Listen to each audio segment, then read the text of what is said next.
nagla-live, kailangan po rin namin paalala sa ating mga audience kasi hindi po lahat alam. Katulad ako, ngayon ko lang po nalaman yan nung ako'y na-monetize. Dahil hindi ko po alam yung mga ganyang proseso. Basta't ako rin po noon dati, nanonood lang po ako. Talagang gano'n lang alam ko. Pero every time na nanonood ako ng mga videos ng mga vlogger, talagang ibinibigay ko na kaagad sa kanila yung likes at saka yung share. Kung kaya kong i-share yung video niya, i-share ko. Lalo kung interesante. Ganun po yung bagay para talagang full sabing tulong para sa isang content creator na yon. Kaya sa ating mga viewers at dyan, sana nag-i-enjoy kayo. Nag-i-enjoy po kayo nanonood sa ating mga ginagawang videos.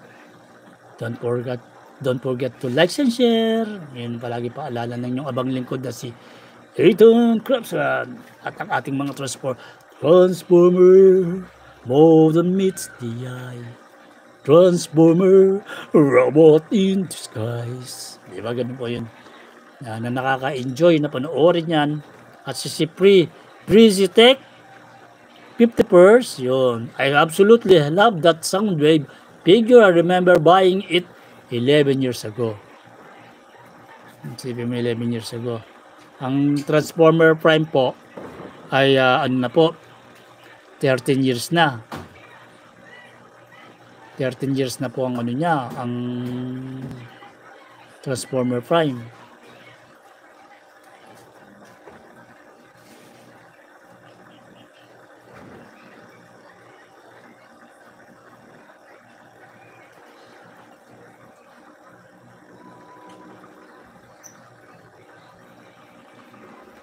Kaya kung tatanungin niyo po yung mga figure na yan, kumbaga, yung mga sinilang pa lang ng air nila yung Transformer Prime, mga sanggol pa sila, ngayon ay 13 years old na.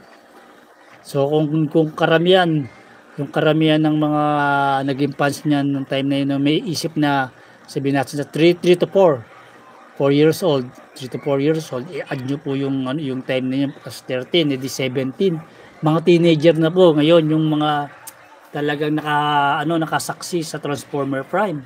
Kung mga nakapanood sa series na yan, mga teenager na ngayon, kumbaga yung nasabayan nila nung time na 4 years old sila, 3 years old silang mga unang na-air sa ating television, ang mga palabas sa Transformer Prime. So ngayon mga teenager na sila na yan po nagbibigay po ng nostalgia sa nila, kumbaga alaala ng kanilang kabataan nung time na yun, na talagang nung time na yun na masasabi mo na isa sa pinakamagandang pagkagawa ng cartoons kasi pagka-drawing nila, yung CGI lahat cinematography, everything, sounds, background, talagang napakalinis po ng pagkagawa ng yan, ng series na yan. Napakaganda po yung concept ng pagka-drawing, mga lighting, camera, everything. Talagang masasabi ko na talagang panalo. Kaya ako nung tayo nag-teenager na panahon na ng yan, generation 1 na yan 1984, nung tayo na 1984 na high school tayo nun. Grade 6 nun, nung time na yun. Yun yung time na pag-umpisa yung Transformer na ipalabas po sa sine, yung movie, tapos pinalabas rin yung series. So naabutan po natin, dun nag-umpisa yung ating paghanga, kumbaga sa mga ganyang klaseng mga toys at mga concept na up to now, na ang edad po natin ay 52 na tayo, ay still pa rin po tayo mahanga at lalo pong gumanda ang kanilang setup dahil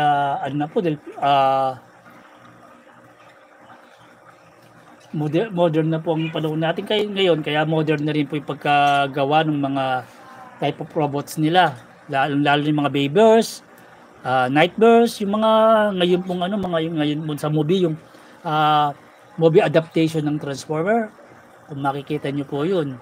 Kaya masasabi natin na talagang